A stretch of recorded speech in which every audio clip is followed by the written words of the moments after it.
All righty, looks like we are live. Hello, everyone. Welcome back to Beyond the Bank Account. I am your host, Shara Prophet, and I am certified in clinical hypnotherapy and I'm a behavior specialist. And I help high earners like you learn how to keep their money and grow wealth by helping them identify hidden money archetypes and reinforcing energetic wealth principles that will help rewire the subconscious mind, regulate the nervous system, and clear emotional blockages that could potentially cause you to sabotage your success and offload your wealth. Because let's face it, making money is the easy part, but keeping it and circulating it wisely, multiplying it, and feeling safe with it in your body is where the real work begins. So today, we are going to just jump right into this. So, as you come into the room, wherever you are, whether you're on Facebook, whether you're in Zoom, whether you are on YouTube, or wherever you're seeing this being broadcasted, if you are able to, please go ahead and share the video with people that you think may be interested in this and might find some value in it. Go ahead and give the video a like, a thumbs up, comment, all of that good stuff. And if you are interested in getting receiving alerts and announcements, I highly recommend getting on the email list. Okay. It's a lot of stuff going on in my community, and I don't post everything on social media. Sometimes you just get an email, so that's the best way to keep track of everything. So we're going to hop on in today, and we are going to be talking about why you feel as though you continuously have to start over in your money situation, right? So sometimes we are, doing really well with our money, right? We're saving, we're bringing in more money, and things feel really good. And then all of a sudden, something happens, right? Something happens that takes us right back to the beginning, and we feel like we have to keep starting over and over and over again, right? Let's say you paid off all of your debt. Okay. And then all of a sudden, new debt creeps right back in. And you're like, how the heck does this keep happening? Why does this keep happening? I know that I can certainly attest to that, which is why I am doing the work that I do, because I understand this on a very deep cellular level, right? And I also understand the mechanics behind the psychology of why this happens and the energetics behind why this happens. And I think it's really important for us to go beyond, you know, budgeting and money management and, oh, well, let me just get a second job, or, oh, let me just go over here and get another job, or, whoa, let me just keep doing X, Y, and Z to make more money to eventually make my life easier. When sometimes, most of the time, probably about 90% of the time, the reason why we find ourselves in these cycles and we are, you know, some people are making six figures and higher and they're struggling financially. Okay. I was just talking to someone the other day and they're making well over like close to $1 million a year. And they say, I just feel like I'm always behind. It's really difficult for me to keep up with my bills. I just feel like I'm living paycheck to paycheck and I'm making close to $1 million. Okay. So this just lets you know that we are all experiencing some sort of financial difficulty. And we have to start to dismantle the obvious, right? Okay, so obviously maybe I need to save more. Obviously, I need to stop swiping the credit card that much. Obviously, I need to stop lending money out, right? That's the obvious. But how long are you going to stick to that behavior pattern? That is the question. How long before you go back to the same behavior? Now you have to ask yourself, why? Why am I repeating this behavior pattern? Why am I constantly having to borrow? Why am I constantly giving it out, giving it away and, depleting my finances and depleting my resources to help other people out? We have to ask these deeper questions because there's something driving the bus There is something that's driving us to behave the way we behave with our money. So when I say I help people identify their money archetype, that means identifying the relationship. Okay. And pretty soon you will be able to find out what your money archetype is. Once I have my ebook ready to roll, you guys are going to have access to that. And it's going to be just a great tool for you to get an idea. Oh my goodness, this is what's going on with me. It's a great starting point for you. And then from there, you get to decide how you're going to invest your time, your energy, and your resources in shifting those behavior patterns. All right. So the truth is that we're not ever really starting over. Okay. That's the truth. All right. That is the story that we keep telling ourselves to make it make sense, to kind of alleviate the frustration, when really it just makes you more frustrated when you're like, oh my God, I'm starting over again. Well, no, you're not starting over, because every time you are quote unquote starting over, you're actually starting from a new set point. Remember, we talked about the set point last week, right? I've been talking about the set point now for a really, really long time. I coined the phrase the wealth set point. If you don't know what I'm talking about, then just go back to last week's video and you can find all of the videos archived for right now on my YouTube channel, which is Shara Profit. Just search Shara Profit and it will pop right on up, okay? So you're starting from a different set point. And at this particular point, you're starting with more wisdom. You have more knowledge than you did previously, right? So you're not really starting over again. You're starting at a different point because you have moved the goalpost. All right. So now that you have more information, even though you feel like, oh my goodness, I'm back in this cycle, I'm back in this loop again, now you have more information to go off of, which is going to be really, really critical and important to you, to your forward movement. Okay. So the problem is not the restart. The problem is that you keep living in that same loop. And is that really a problem, or is it just information? Okay. Because once we can start looking at things from the perspective of this is information, this is my brain giving me some feedback about my behaviors and giving me feedback about what happened in between that time of you moving forward and moving ahead to going back to a loop. Okay. That's a question. That's your homework assignment. I want you to ask yourself that question. I want you to just ask the question. Here it is again. What happened? And this is a question that I would ask a client. This is one of my powerful, questions that I ask a client when they're like, I don't know how I just keep getting stuck in this loop, why this keeps happening to me, right? And I say, well, stop right there.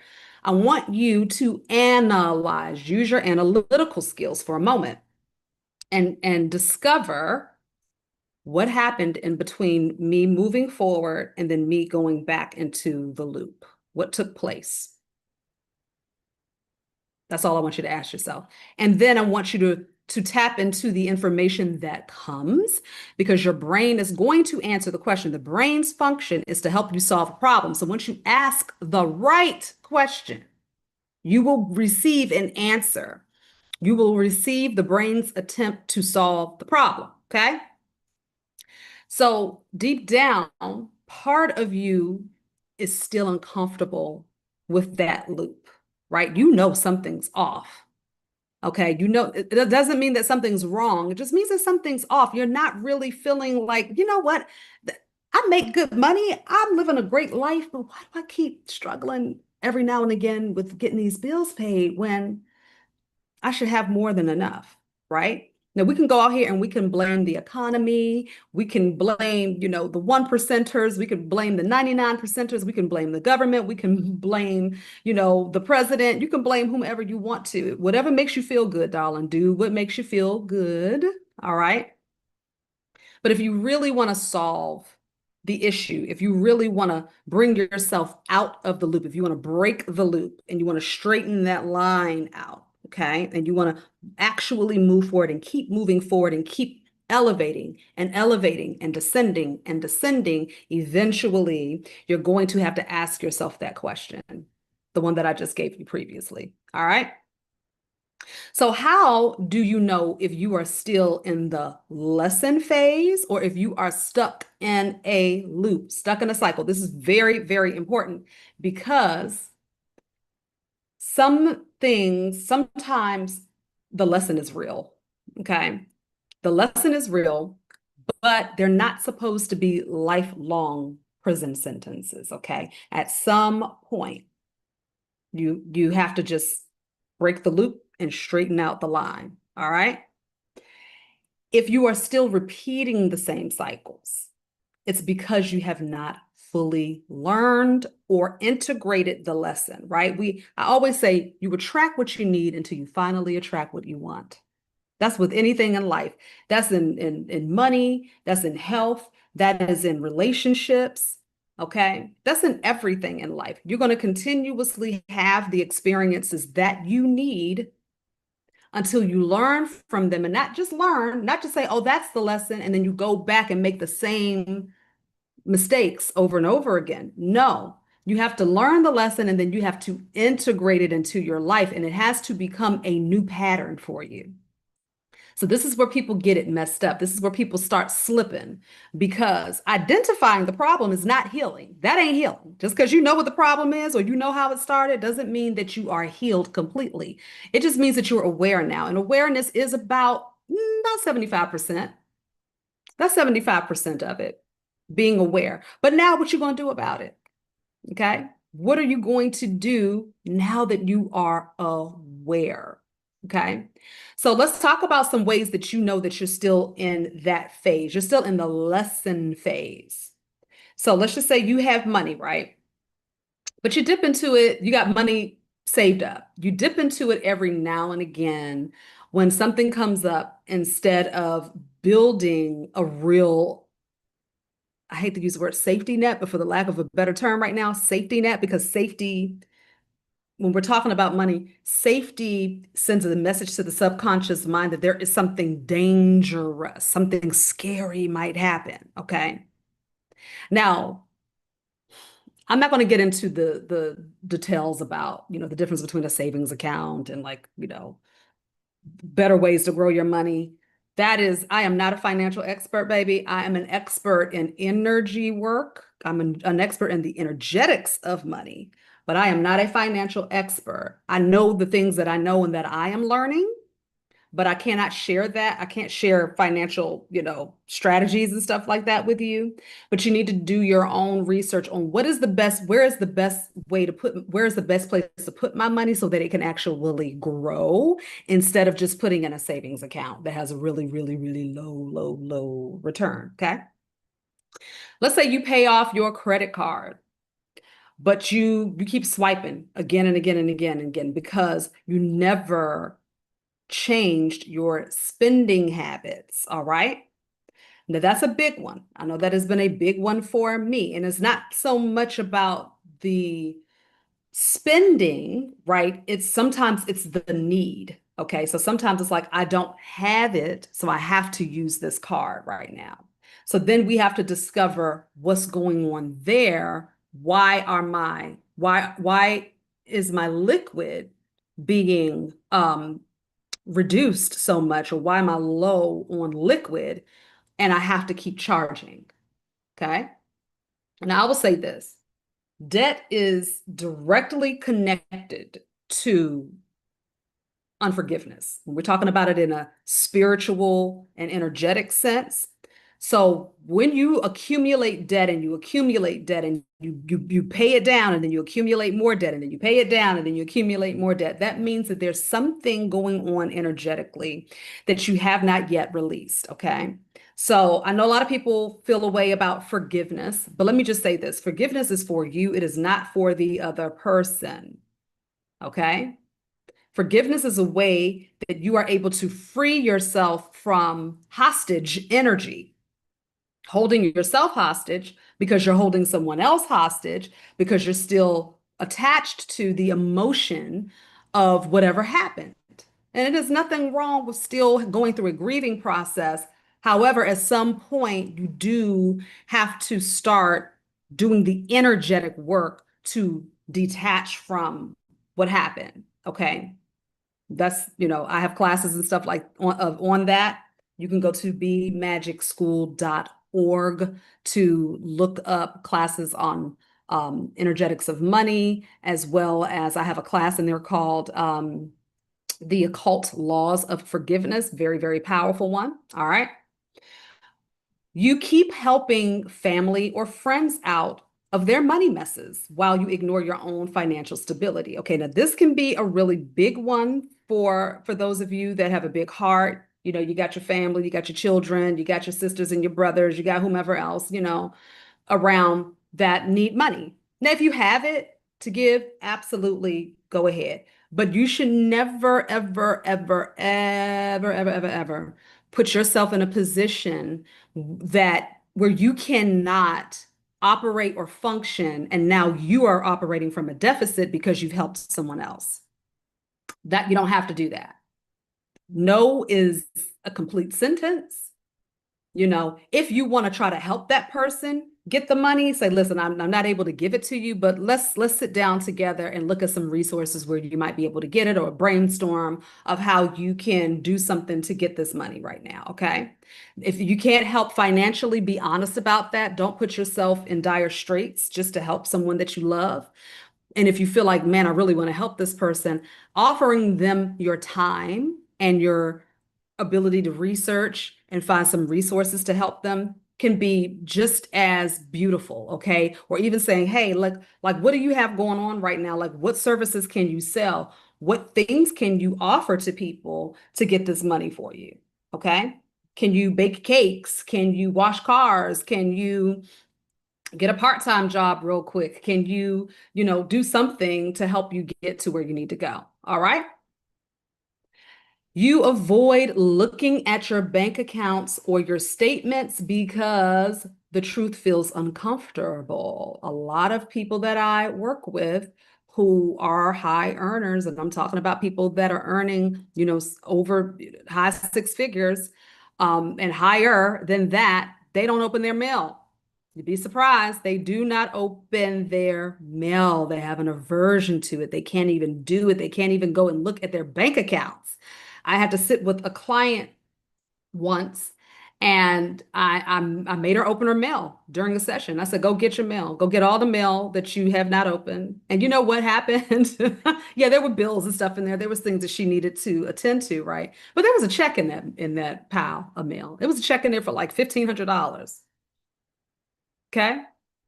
So not only are we avoiding what feels uncomfortable, but we are also avoiding potential gifts, potential windfalls of money that might have come in through the mail because we're not opening the mail and we're afraid of it. So what is that? Why do you have an aversion to opening your mail? Why do you have an aversion to looking at your bank accounts and checking your bank accounts on a daily basis and looking at your credit card statements, looking at a budget and sticking with the budget? Like, what is it that makes you start that process and then all of a sudden you come to a screeching halt? Ask yourself these questions, okay? You think making more money is going to fix the problem, but every time you earn more, it slips through your little precious little fingers just as fast. Okay, it comes in fast and it goes out fast, all right? That means you are offloading your money. And oftentimes when when money comes in fast and we're quickly offloading it, usually what happens is that means that we don't feel safe with it. So the nervous system is like, oh, I don't know what to do with all this money. Okay, let's just spend it because that's the best thing I know what to do. I just pay this off, pay that off, help somebody, go shopping, book a trip, whatever, and whatever. And that's fine. Okay. It's gone. The problem is over with. The danger is no more. Okay. All right. What about you hoarding? Hoarding your finances. You don't buy anything. You don't spend anything. Okay. That's another problem. Because one thing I'm learning, I'm taking a trading class right now.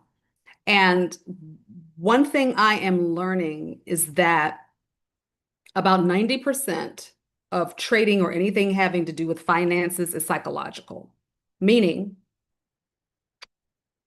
it requires a level of mental and emotional energy for you to manage your finances. And if you are a trader, you can either be afraid to trade or too anxious and too fearful, and you make the wrong trade. But whatever it is something happening internally, right? The other thing that I am learning is that money is always in circulation. And this is something I've always known and heard, but money is always moving. It's not just sitting somewhere in a bank account, it's moving. So that's why I said, even if you have it sitting in a savings, how is that really serving? How is it really working in the marketplace, right?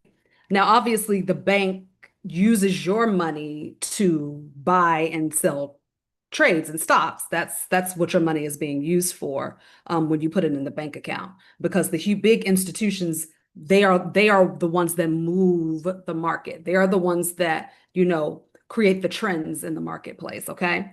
So your money is being used to trade on the stock market by the big institutions, by the banks and the insurance companies, right? However, what are you doing with your individual personal finances? How are you moving it to make it work for you? So hoarding it and keeping it stuck in one place isn't going to really yield that much of a return for you energetically or, you know, physically, tangibly, because energetically we have to keep money circulating. All right. So this is why even if you have it sitting somewhere, you should be utilizing some sort of vehicle where it can move around for you on your behalf and gain more interest. But again, I am not a financial expert, but that is something you probably want to start asking the financial experts in your sphere. Hey, what can I do other than say, how can I, put my money somewhere other than a savings account? Okay. Just a question to ask. All right. Now remember, these are just behavior patterns that I'm talking about, and behaviors can be changed. That's the beauty about a behavior. It can be changed. A lot of people say, oh, that's just me. That's just how I am. That's just me. It's just me. But is that behavior, you doing those things, is that really paying off for you? How has that been working out for you in your relationships with money, and how you move about the world? Is being you, how you are, is that really serving you? Okay.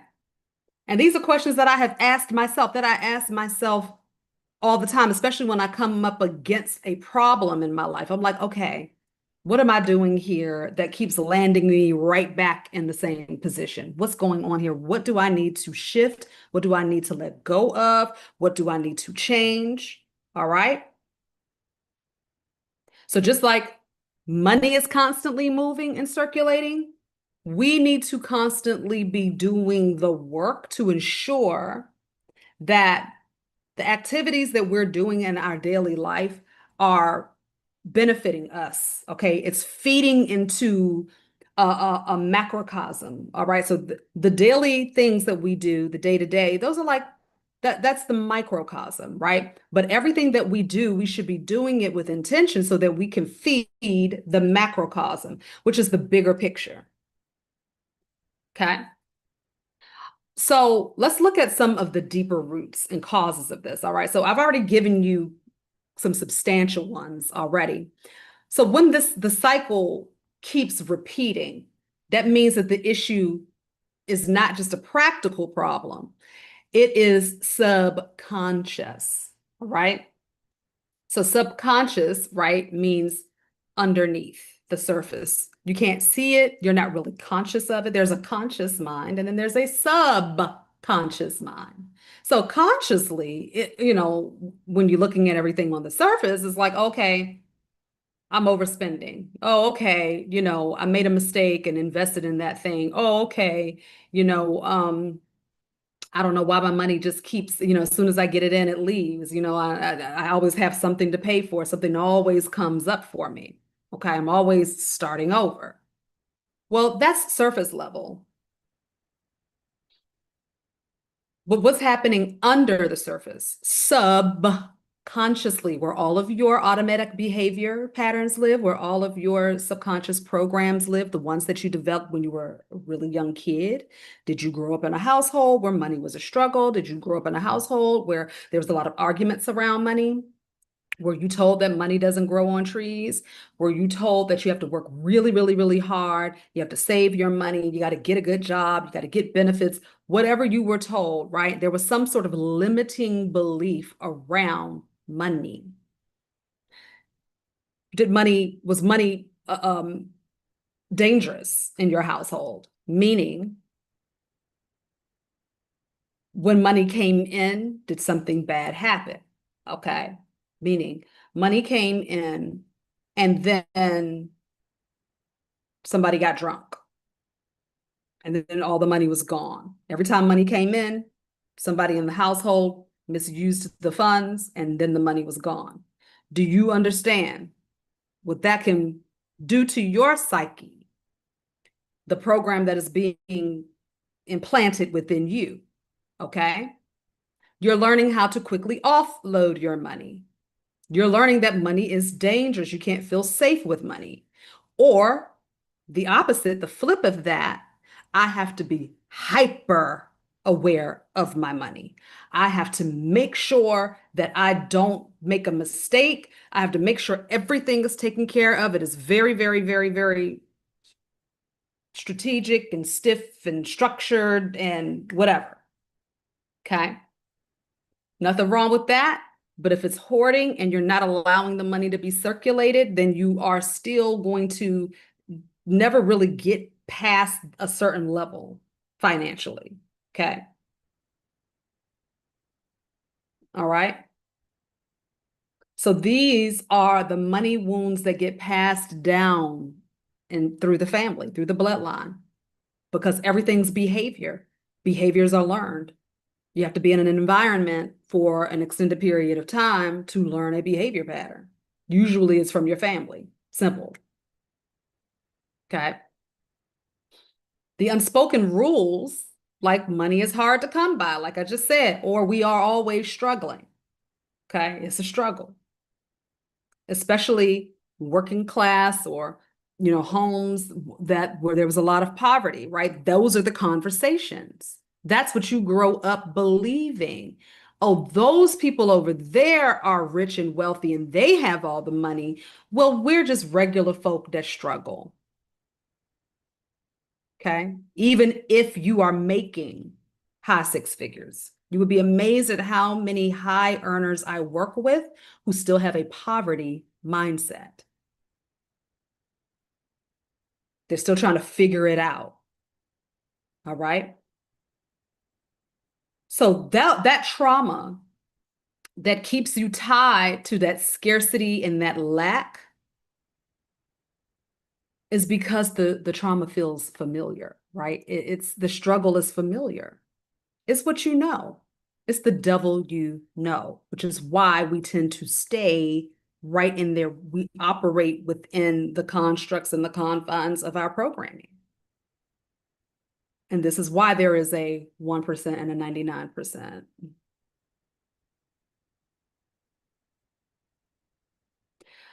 Because the 1%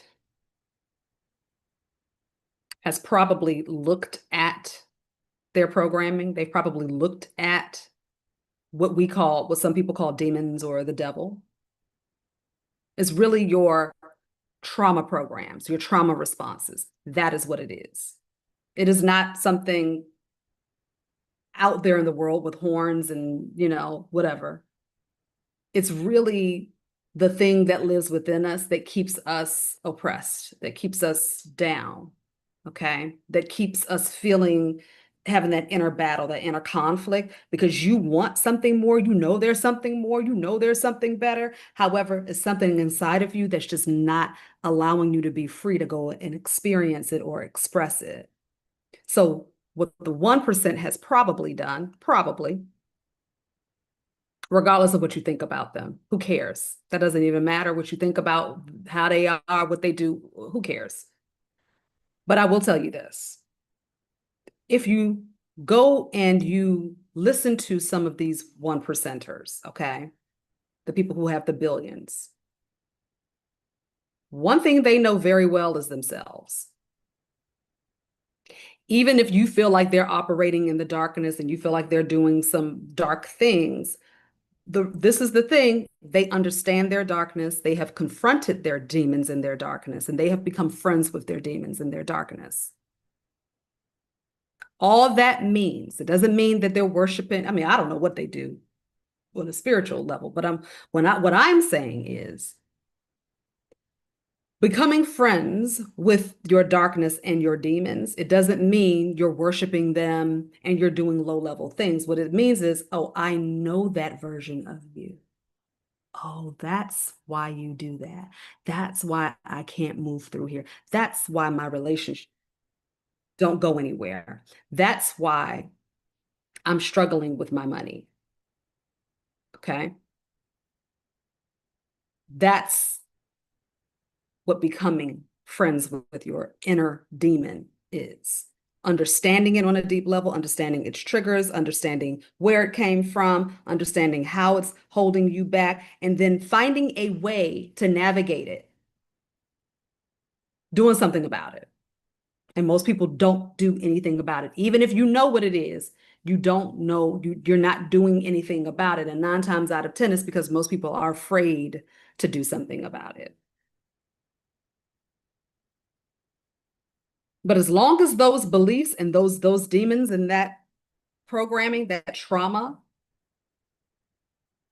lives within your subconscious, they will keep pulling you back into the same financial loop and whatever other loop you find yourself stuck in, no matter how hard you try to get ahead. Okay. So we got to go beyond the awareness. We have to go beyond saying, oh, please help me, God help me. We got to go beyond that, because when the help shows up, you have to be able to recognize it. That's the other thing.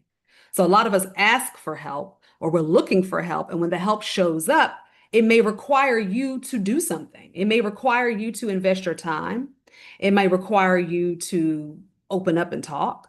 It may require you to do something energetically, whether that is an energetic exchange of paying for a service, investing in yourself, or whether that is you putting in the time and the energy to do whatever technique or homework assignment that whomever you are working with assigns to you. You have to do something about it. Okay. The turning point comes when you stop asking, why does this keep happening to me? And you start asking, what part of me is choosing this? What part of me is afraid to be really in a safe financial space? What part of me is resistant to that? And this is where your power lives. Okay. This is where you start becoming empowered. And this is when you're asking the right questions and you're sitting down and you're writing down the answers. And then you're asking, all right, the next question is, how do I move beyond this? How do I get through this? What do I have to do to finally break free of these patterns, break free of these chains? What is it that I need to do? Okay. Because once you admit that you've been participating in your own financial setbacks, whether that's through avoidance, old habits, that's unhealed wounds, you can finally break the cycle. But you got to do something about it. You got to do something about it. You have to stop hiding behind excuses like, well, life keeps kicking me down or knocking me down, you know. Or worse, even worse than that, it's just pretending like it's normal and that's just the pattern and that's just what it is and staying stuck. Okay. So if you are in the space of, okay, what do I do now? If you are there, if you are really, really ready to be like, what am I doing and what do I do now? All right. The first thing you can do is get on my email list. That's the first thing. So that you are catching the jewels that I drop every single week, in the newsletter and here on Beyond the Bank Account. You will also have access to the Sovereign Wealth Assessment, all right, which is when you're going to learn your money archetype. That's an ebook and a test and a quiz that's going to print out a whole full report for you, all right? The other thing that you can do is you can book a free consultation with me, okay, to discuss the different ways that we can work together to help you through whatever your situation is. And my recommendation is working through the Sovereign Millionaire Activation. There's currently 2 slots available right now, 2 slots available for this particular activation. It is a 2-day one-on-one session with me, and it's an intensive activation, meaning we go straight to the source where the problem is and we pluck it out, and then all of a sudden you just start seeing things opening up for you. Okay. So I'm doing a beta test of this particular model right now. So the beta test is available at a very, very, very discounted rate. When I am ready to roll this out, the full immersive experience is going to be somewhere around $25,000 to $30,000. This is going to be a very high level VIP service that I am offering to high net worth individuals who are running into similar blockages, okay? But right now, I need people to come in and test it out, okay? Now, for those of you who do not know me, I have been doing this work for over 10 years. I run a school called the BeMagicSchool.org. I have been a teacher and trainer and certifier of hypnotherapists. So I have been doing this work very deeply for a very, very long time.